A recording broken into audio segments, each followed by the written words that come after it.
This podcast contains adult language and explicit content. Listener discretion is advised.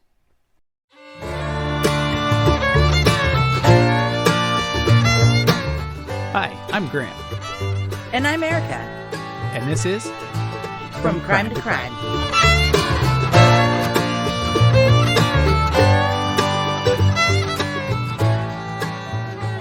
Welcome back to From Crime to Crime. If you're just joining us, Oh, thank God. Back to normal. I really hated bringing it in last week. I could tell you were pretty vocal about it, so I knew this week I was definitely going to have to bring it in. So welcome back, everyone. Yeah, which is good because I'm not interested in trying two new things in 1 week. Because our case this week is strictly Grant. It is. He picked it, he researched it, he did the note, everything. I don't even know anything about this case. Yeah, well, I did all the research and I barely know anything about this case, so this should be great. Oh, fantastic. Just kidding. I know everything about this case now. Oh, here I we think, go. honestly, I think you're really going to like this one because it has everything. It's a high-speed chase. It's apocalypse planning. They go out in a wave of gunfire. It's really death or glory in all its death or glory awesomeness. So Sounds dramatic. it is a bit dramatic, but I think that's why we're here. So this case is about a bank robbery that happened in NORCO, California in 1980. And like I said earlier, this is aggressive. It's deadly. It was only committed by a group of 5 guys, which in reality is not that many, but these guys were determined. They were planning for the apocalypse. They thought that this was kind of ending. So they were going big or going home, and they did. It's kind of crazy, too, that we've never really heard of this, and it's near where we live. And the only thing I know of Norco, it's where Tyson used to park his horse, and it stinks. This is why I think this is so interesting, is because this really did change the landscape of policing in the United States, and it happened so close to where we were from, and yet we never had heard anything of it. So it was 41 years ago, so that might have something to do with it, but still, like, this really did change policing entirely. Yeah. Fun fact, we already talked that it was in Norco, but Norco is in San Bernardino County, and San Bernardino County is actually the size of West Virginia. So just to give people a reference, it's a really big area, and it goes all the way from here in California, and it spreads out all the way down to Arizona. And to Nevada. Did you guys touch on it too? San Bernardino County goes all the way to state line. I guess that makes sense. So Yeah. so it's a huge territory. Yeah, I'm pretty sure it's the biggest county in the country. Oh, well, that would make sense. Yeah. All right, so before we get into actually what happened, let's talk about who these people were. The guy who started it off, the ringleader of it all, was George Smith, and at the time he was just 27 years old, but he really did believe that the world was ending, and that kind of spurred on because he had joined the military right after high school, and he was sent to Germany. And when he was there, the Cold War was happening, and so he saw firsthand, these nuclear bombs that were being made, and he thought that inevitably this was going to happen. So he left the military, like a lot of guys do, with a really warped mindset of what reality is. Right. The second guy who was kind of the one under George Smith was Chris Harvin. And Chris Harvin was also in the military. They hadn't known each other then, but they both worked with nuclear weapons. So they had kind of seen some similar stuff. And he also thought the world was going to end, but he thought it was going to end by a giant earthquake. So 2 Looney Tunes with different ideas on how the world's going to end up together and living together. Oh, great. So this doesn't sound like a recipe for like kumbaya and campfires in the backyard. This sounds like a cult waiting to happen. Yeah, on a much smaller scale. But, these guys obviously had some kind of pull because George worked with a guy named Manny Delgado, and they worked for the city of Cypress, California. They were landscapers, and Manny's brother Belsario, or Billy, he also worked for the city of Cypress as well. So 2 brothers already, and Billy was only 17 years old to get mixed up into this. Okay. George thought that they needed at least one more guy to add to the mix, and so Chris Harvin recruited his younger brother Russell Harvin to join them as well, and he kind of was like, yeah, let's do it. They had no qualms about any of this. Could you imagine just being told about a bank robbery and just being like, yeah, that sounds great, let's do it, and getting 5 people to sign on to it? Yeah, and none of them be like, you're a kook. I can get 5 people into a bank robbery, but not for the purpose of preparing for the end of the world. Like, I guess he didn't even have to tell him that. He could have just been like, You want some money? Let's go rob this bank. And that's what I think probably happened is they probably weren't doing the whole end of the world saga with them, but Yeah, it's more about because- money. And the other guys were like, okay, you guys are nuts on the end of the world, but we need some money, so this sounds okay. Right. So just so I have this straight, because I want to follow along with this, and already it's a little bit confusing. We have two different sets of brothers, the Harvins and the Delgados, and this George Smith nut job. Exactly. So there's five guys, two sets of brother, and one guy who's acting independently, if you will. All right. So that's where we're at now. Okay, I get it. So that's where we start. Now, in 1980, Gary Hackla was driving around, and he lived in Southern California, and he drove a 1970s van. And this guy, again, it's 1980, but he's still living in the 70s. He's got shag carpet all around. He's got a bench seat that goes all the way around his van. And he even has a closet in the back, and he uses this for his canning business. What the hell is this guy canning? So really good question. And in an interview I listened to with Gary, he actually is canning tomatoes. He has thousands of tomato plants that apparently are doing really well, and he's canning them. And he says in this interview that on a good week, he could make $1 million in a week. I can't say for sure that's real, but that is what he said. That is a quote from Gary. Okay, so he's obviously canning LSD. Yeah, something illicit is definitely being canned with it. Yeah, I'm sorry, but you're not making $1 million off selling tomatoes out of your van. Especially in 1980, but that's what and he if says. you are, we're buying a van. You're going to start canning right away. Yeah, well, Pa's got the tomato plants. Oh, that's true. And he buries the fish guts, but it's a secret. Don't tell anyone. Yeah. So he's driving around with his canning business going on, and he's like, okay, I've got to pee. So he stopped in just a shopping center off the freeway to use the restroom. And when he got out of the van, he says that, and he quotes by saying 3 rough-looking guys were standing outside of their car looking at him, and he was kind of a ways away. So he parked a little ways, made his distance, but he was about to go inside, but he wanted to lock the back door to his van. He had a chain that he would lock it to, and he said that he was about to do it, and when he turned around, that car with those 3 guys were on him. They were already right behind him. And the 3 men got out, and they took him inside of his own van.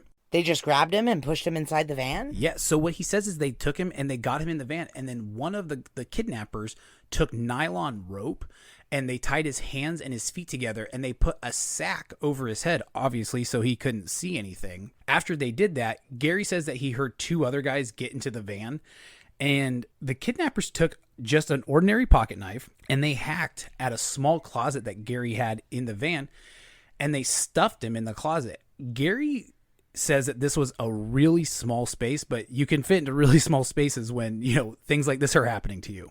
So I'm really confused about this van. He's got shag carpeting, he's canning $1 million tomatoes, and he has a closet in there. I need to see this van. I want a tour of this van.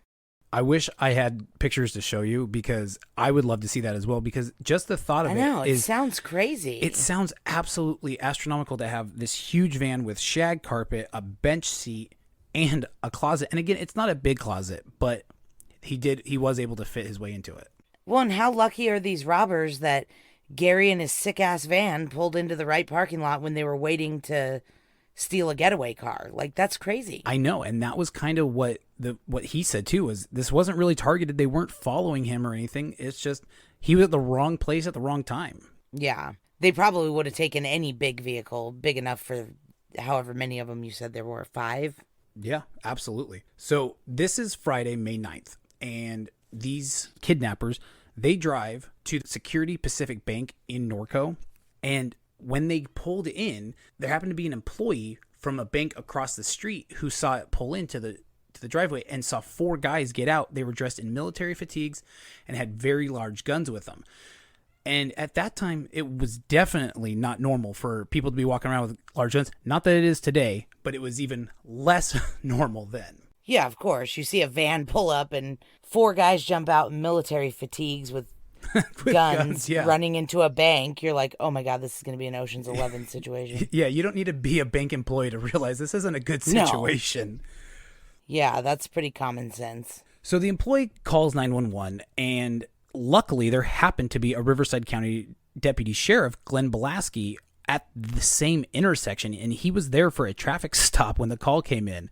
And Ooh, can you imagine? that guy got lucky as shit. Yeah, that guy got out of it for sure. Yeah, he did. So the guys are inside while all of this is happening, and they're ordering the people onto the floor, and George Smith is standing at the front with a walkie-talkie, and he's talking to the driver, who's, kind of giving him eyes of what's going on. George is keeping a stopwatch of everything that's happening, and he's yelling, 30 seconds, a minute and a half, because in his mind, the plan that he had developed was they had 2 minutes to get in and get out, and they would have been fine.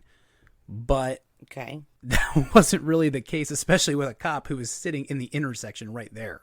Yeah, it probably didn't take 2 minutes for him to get from the intersection over to the bank. Exactly. So he comes over, and that's when the driver, which is Billy Delgado, he radios to George and goes, "We've been spotted. Let's go. Let's go." The robbers exit the bank, and immediately they start to fire upon Belaski's police cruiser, and immediately they blew out the windshield, and they forced Belaski to throw his cruiser in reverse and go into the street, where he crashed into another car.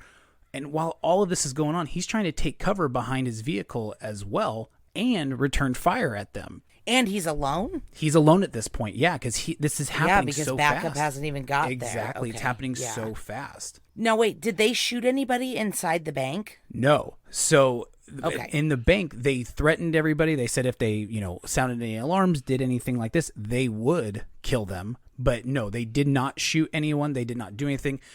What they did do is they took the bank manager to the safe, and they got 20 grand out of the safe. Ooh.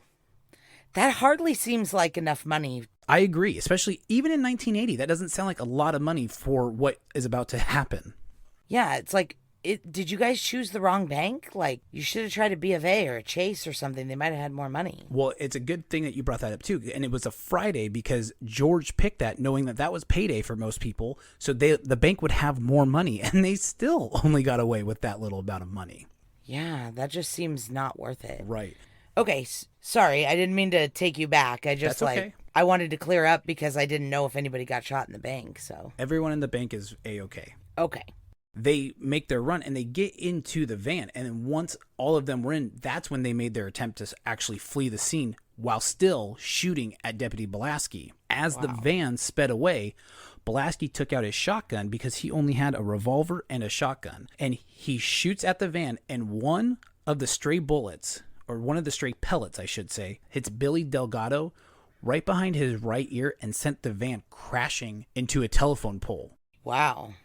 Yeah, he was just 17 years old. And he was driving the getaway van? That's kind of my thought too. Like, if he had a license, he just did not have the experience to do this. So the four that are left are like, okay, here we go. And when they got out, they fired over 200 rounds at Deputy Belaski's car, and they put 47 bullet holes into his cruiser, and they hit Belaski 5 times. Once in the face, upper left shoulder, both of his forearms, and the left elbow. So they shot over 200 rounds, and they only hit his car 47 times? Isn't that ridiculous? And 2 of these guys at least were in the military. Like, you would think that they would have much better shots than they were, but... Well, I mean, he was hit 5 times. They obviously hit him, but it seems like out of pure luck, because it doesn't sound like they were great shots. If you shoot something 200 times and hit it 5 times, you're not a great shot. Yeah. That's not good odds. But I mean, and they only even hit his car 47 times. Right. Like, what were they going for, I don't know. That's not great. But luckily, there was enough time in between when the call came in to this point that the backup was on its way. And deputies Charles Hill and Andy Delgado, who is no relation to the Delgado brothers, had arrived on scene. And Andy Delgado, again, the officer who's just there, he gets there and he starts engaging with the robbers with gunfire, while Deputy Hill was evacuating Officer Belaski into his cruiser and transported him into a nearby hospital. Okay. While this is all going on, there's still a gunfight going, and the robbers are shooting at Officer Delgado, and Delgado is shooting back at them. Now Belaski is not alone because backup arrived, but now Officer Delgado's alone. Because backup has to take Hill Belaski took- out. Yeah. Yep. So now he's alone. This sucks. And it does suck. But remember, other officers are starting to arrive on the scene as well. These were just the first ones who came. These were the first two. Yeah. So at this point, more police are coming. These guys have to get out of here again. And so they attempted another escape by commandeering a truck that was parked at the intersection in front of the bank. And at this point, to this point that's happened, it's only been 4 minutes since the robbers came outside of the bank. Can you believe that? Oh my God. All of this has happened in 4 minutes. Yeah, this does seem like a lot going on. Absolutely.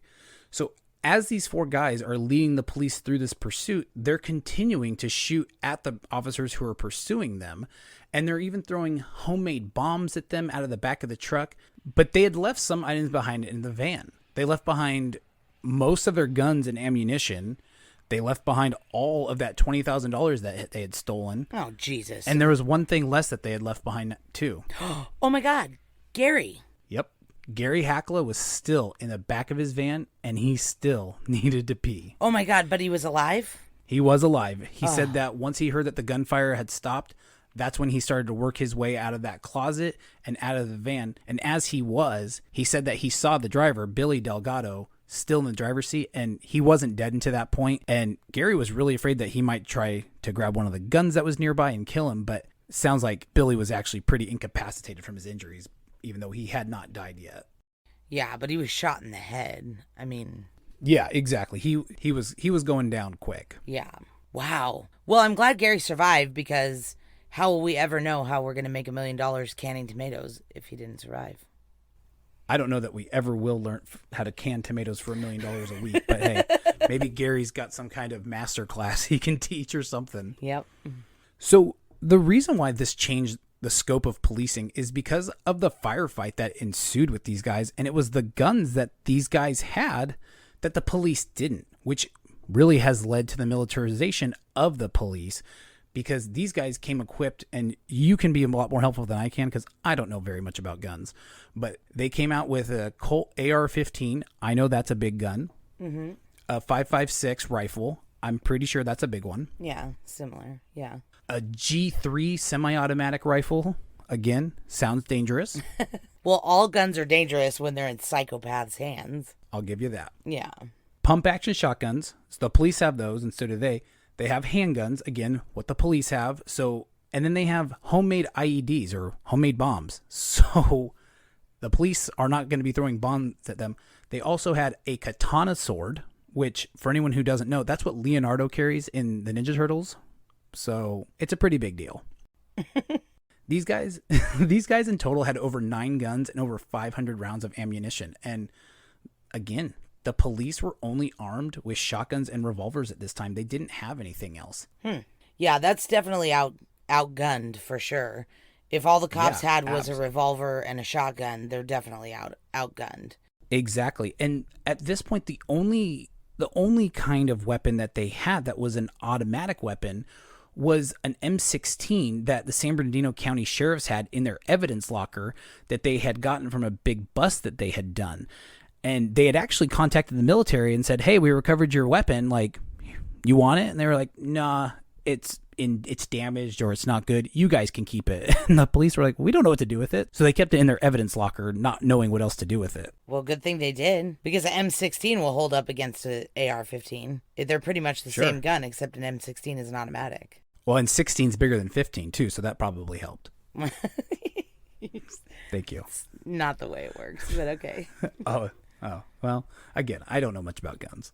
All right. So at this point, they're fleeing from the bank robbery. They're shooting at cops. What's happening? So what's happening is these guys went on a 40-mile long police pursuit all the way into Lytle Creek area of the San Gabriel Mountains. Oh, wow. Yeah, the suspects pulled really far ahead of the pursuing police officers because they were being shot at, so the cops were hanging back. But there was only one police helicopter available at that time, and thankfully the police were able to pull that out so that the helicopter could follow the robbers and kind of see where they were going and radio down to police about what was going on. Okay. Except these guys even shot at the helicopter and managed to get one bullet that went up into the helicopter through the control panel, and it didn't crash, but it did cause a fire within the helicopter, and so it did force it to land. Oh, wow. So they legit shot a helicopter out of the sky. Yeah, I'm telling you, death or glory was the motto of these guys. They were not going down easy. Yeah. So they continued on their trek through Lytle Creek, and they finally got to a washed out pathway, and they couldn't get out. They couldn't go any further. So they just had to set up, and they did the best that they could to ambush the police as they caught up. And the first police officer that was pursuing them was Deputy James Evans. Again, one of the first ones to come under attack from the ambush. And police weren't all on the same like radio channels at this point. So the different departments are radioing each other, and they're letting them know that, hey, stand back, because word's getting out that the San Bernardino County Police, they got that M16 out of the locker. Oh, good. Yeah, Deputy DJ McCarty is on his way, and he's bringing the M16 to the shootout. Nice.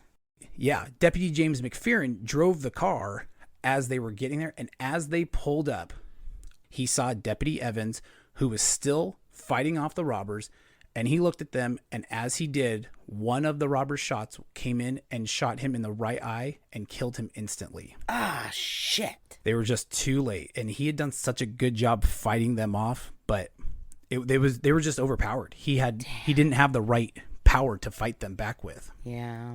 As we talked about earlier, M16s are bigger than AR-15s, and so shortly They're not after bigger. They're Deputy the same, but they're automatic instead of semi-automatic. Right, and 16's bigger than 15. So after Deputy McCarty started to engage the robbers with their M16, which he admitted he had no prior training with this weapon. He wasn't in the military before.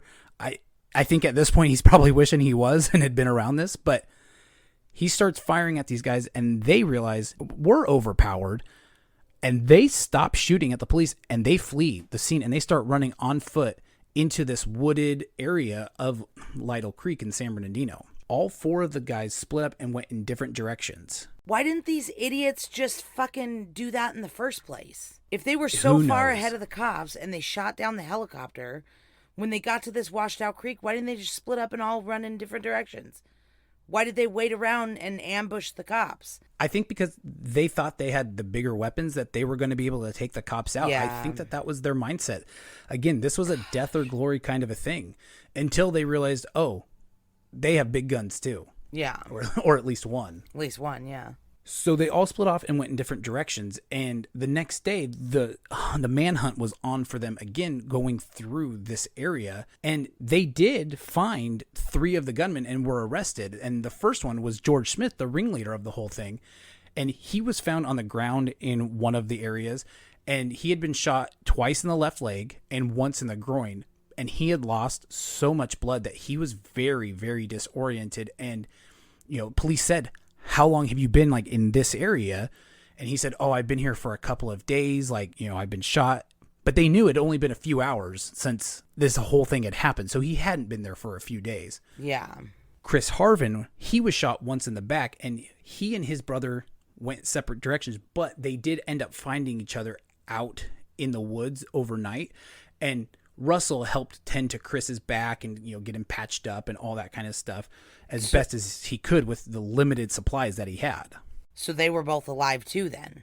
Yeah, they were both alive. And Okay. the fourth member, Manny Delgado, he was still alive too. Okay. He was not arrested though because he was shot and killed in a shootout with police. And there's kind of some gray area here because the autopsy says that he was shot at point blank range in the chest, and there's been a debate back and forth whether that was a self-inflicted gunshot wound or if maybe one of the SWAT team members who found him shot him at point blank range. Why is it even a issue? Who cares? Which way it happened? Are people trying to say that the SWAT team murdered him when they found him? Exactly, and that's why it matters because, for a police officer to walk up to somebody and shoot them point blank in the chest, that's an execution, and that cannot happen. Okay, but this guy had guns. If an officer did kill him, why wouldn't he just say, oh, he tried to shoot at us? These guys have been shooting at him for 3 days. Why would the officer say it was a suicide if it wasn't a suicide? If they had shot him, just say they had executed him, like the theory says. Why wouldn't they just say, oh, he was shooting at us, so we shot back and killed him? I think more it's, family or others who are saying, he wouldn't have killed himself, but he was shot at point blank range. And honestly, at that point, with what's going through anyone's head, who knows what anyone would do at that point. How can you, in your right mind, say, oh, he wouldn't have killed himself? It's like, well, I'm sure yesterday you were probably saying that he wouldn't shoot at the police and he wouldn't rob a bank and he wouldn't take a 17-year-old brother on a fucking heist. Yeah, no kidding. That's the other thing that I can't stop thinking about. But guess what? Today he did. He recruited a 17-year-old brother. Like, hey, man, you want to go do this, like, totally gnarly thing? Like, what? Like, what kind of person, let alone brother, is that? Yeah, that's what I'm saying. Like, these guys are out of their minds. So who knows what happened in that forest? But I guess I get what you're saying. Some people, mostly their family, think that the cops killed them. But it's like, they were shooting at the cops. And they were shooting at helicopters and like, all sorts of... They were shooting everything. All day yesterday while they were running from the cops. Totally true. By the time all of this was over, 2 suspects would be dead, 1 officer was killed, 8 officers and 2 bystanders were wounded, 2 suspects were wounded, and at least 30 police vehicles were damaged, and that helicopter was forced to land due to the damage from the gunfire. Jeez. That's quite a spectacle. 1 for $20,000 and 2 for leaving the $20,000 in the van. I know. All of that to leave the money in the van. Like, what was the whole point of all of this anyway? Didn't you have pockets? Didn't you have anything you could put it in? You left behind every single dollar. Yeah. For what? Like, you didn't get death or glory at this point. You just sucked. I feel like these guys just wanted to do a heist. Like, I really don't even think they cared what happened or if it worked. I've never heard them say that, but I mean, with what's happened, it does sound exactly like that. Like, they just wanted to go out. They wanted to do something and make themselves sound more meaningful than, they probably had been up until that point. Yeah. So what happened to all the rest of the officers that were in the shootouts? Did everybody survive then? Yeah, all the other officers survived. Remember, we had Glenn Belaski, who he was shot, again, 5 times in the face, once in the upper left shoulder, both forearms, and in the left elbow. Deputy Darrell Reed was hit once in the back of his left knee, and Riverside County Sheriff Deputy Rolf Parks was hit 3 times, once in the head, face, and arm. Wow, and he survived too, even being shot in the head? Yeah, even with all of that, he survived too. Wow. Deputy Herman McDaniel was shot once in the right shoulder. Deputy Tony Raynard was hit once in the left elbow. And CHP officer Bill Crow was hit once in the right arm as well. And then obviously DJ McCarty, he was hit once too while he was returning fire to the gunman, and he was shot once in his right arm. Obviously, Jim Evans had died to his injuries in the eye. And there was one civilian who was shot, and it was a 12-year-old boy named Robert Oldsby. And he was on a bike ride with some of his friends, and he was hit by one bullet, and it hit him in the finger. So, man, that kid's got a cool story to tell at parties. Doesn't he? He has such a cool story to tell now, and that's a story you get to tell for the rest of your life. Yeah. Well, I guess he's not a kid anymore. He's obviously a man now. But yeah, exactly. He's got some cool party stories. Yeah, and Deputy Belaski, he even recovered from all of his wounds, and he was awarded several different decorations for his actions, and he eventually left the police force and he joined the U.S. Air Force, and he actually went all the way to the rank of lieutenant colonel and worked in their electronic welfare department. And he was probably like, I want nothing to do with any of this again. Put me behind a desk. Yeah, I'm sure they didn't all hang around, right? Yeah, most of these officers were actually diagnosed with PTSD, and they ended up leaving the department shortly after all of this happened, which I don't think anyone can actually blame them for that because there was so much that happened to them in such a short amount of time. Yeah, and they were just screwed. They had one gun. So a lot of them did have shotguns and their pistols that they kept on them, but that's no match for this kind of firepower. They were so overmatched that there was nothing that they could do. So, yeah, I'm sure after that. Yeah, they felt vulnerable. And I did hear in some reports, police in the San Bernardino County area did carry around heavier weapons on their own, even though the police chief at the time told them don't. They did anyway because they were trying to protect themselves. Well, I'm sure they were scared shitless. Yeah, absolutely. So after all 3 were arrested, George Smith and both Chris and Russell Harvin were convicted of 46 different felonies, and they were each sentenced to life in prison without parole. Good. I mean, yeah, what else is going to happen? You can't do that kind of stuff and expect to not have the book be thrown at you, especially in 1980. Yeah. Very lawless land. I can't believe they didn't get the death penalty. Oh, the death penalty was back. Was it in California? Yeah. Oh, did that come back around 1977? 77 or 78, something like that. Yeah. Yeah. And it is kind of amazing that they didn't get the death penalty considering they killed a cop. That's a big no-no in any time period, but especially in the 80s. Well, and all the damage they cause and the hysteria in the community, I'm sure it was. And not just to the police, but to the people in the bank, Yeah. They had their lives flash before their eyes and wondered, are my kids going to grow up without me? What a scary situation to be in. Oh, yeah. But totally. Even now, over 40 years later, after this bank robbery, shootout, everything that had happened, it still remains one of the biggest and most dangerous police encounters ever to have happened here in the United States. And like I said in the beginning, this really did change police procedures and was one of the reasons why police have kind of moved toward those more modern militarized weapons and tactics, because they don't want to be overtaken by something like this again. Yeah. You know what I wonder too? Why they didn't contact... There's an Air Force base out there. Why didn't they just contact March Air Force Base and ask them for M16s? I guess it all happened so fast. Yeah, I mean, I think that was probably a big reason of it. This was happening so quickly that who did they have time to call, And they'd already tried to return their M16 to the military. They didn't want it. So, they probably weren't just, hey, we're renting out our stuff here. So, yeah. They could have called Dave. Does he have an M16 at home? Well, no, but he's got AR-15s and a bunch of other guns that were more than revolvers and shotguns. Norco's not that far from Orange County. He could have driven him out there. That's true. Did he have him in 1980? I don't know. I wasn't alive. Me either. He's had guns my whole life, but I wasn't born until the late 80s, so I don't know. I'll ask him. Yeah. Well, I think we should. Maybe he was a part of this. Maybe he's who they got the M16 or the rifles from. Probably not. So, what happened to these guys? Are they still in prison? Don't tell me they got oh no, you said they got life without parole. They did get life without parole, but I couldn't find a whole lot of stuff on them about where they are and what they're up to. So, I assume that they're probably still in prison. I didn't see anything that they had died or anything like that, but I'm not you, and I have a feeling that telling you that now, you're probably already on the case and looking up where they are. Hold on. I'll find it. Okay, Get on your Google search. Well, it's a little more than Google, but...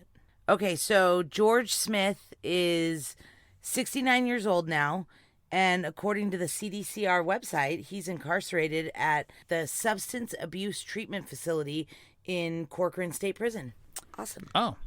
So well, he's still alive. There you go. And in prison. And... All right. Okay, so Christopher Harvin is 70 years old, and according to the CDCR website, he is at California Medical Facility in Vacaville. But it says incarcerated, so I'm assuming that's probably the hospital inside the prison. What about Russell Harvin? Can you find anything about him? Yeah, I'm looking. Is it 2 S's? Yeah, it is 2 S's. Sorry. Okay, Russell. I don't know. There's nothing about him on the CDCR website. I don't know. We'll Google it and we'll update everybody after if we can find it. I'm sure he's also in prison, or maybe he died. I definitely think he may have died in prison, which is probably why we can't find anything. Because if it was prior to the internet, obviously everything is up on the internet now, but maybe something like that just was swept under the rug. Yeah, maybe.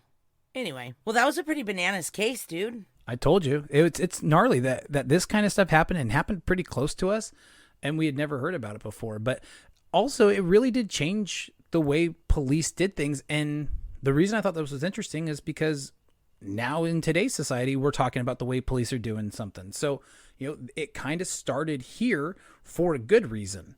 Yeah.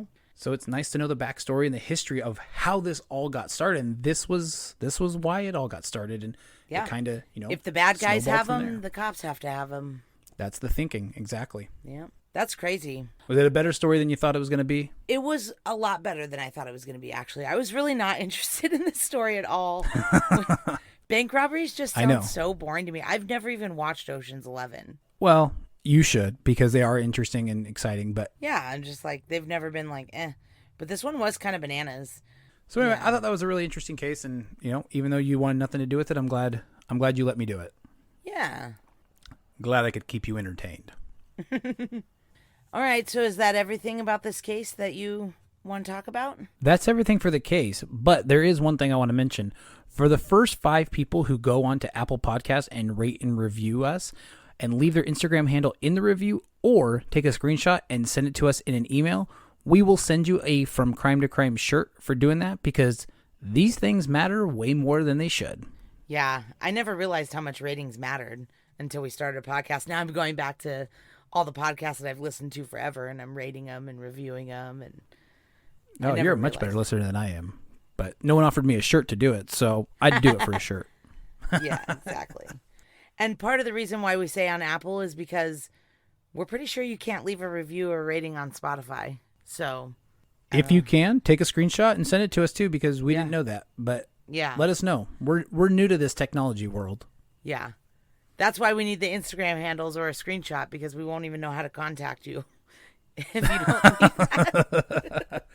Because you could leave just your has mailing a stupid... address. No, they can't leave their address in a comment or a review. But that was the joke. Oh, I get it. Thank you. You're welcome. But it just has like a nickname, at the bottom of the thing. Like, I don't even know what mine comes up as. I think you can make your own, can't you? I don't know. I don't know where you choose I don't know it. either. Well, because we don't rate and review enough, because no one's ever offered us shirts. So here's your chance, everybody. If you've been waiting to rate and review, now is the time. But only the first 5. Everybody else you rate and review, we'll send you an electronic hug. I'm glad you like that one. You got anything else? No, I'm going to go rate and review us on Apple Podcasts so I can get my shirt. Well, you have all the shirts, so you can send yourself one. Oh, perfect. Save on shipping, too. Bingo. In state. Yep. So, all right, bud. Well, we got to get going because it's getting late and Matt and Christine are going to get real angry with us. Oh, yeah. And I'm very hot in this room. Yeah. Okay. Well, Right. I love you. I love you, too. Thanks for telling me your fun story. You're welcome. I'll call you later. Okay, bye. Bye.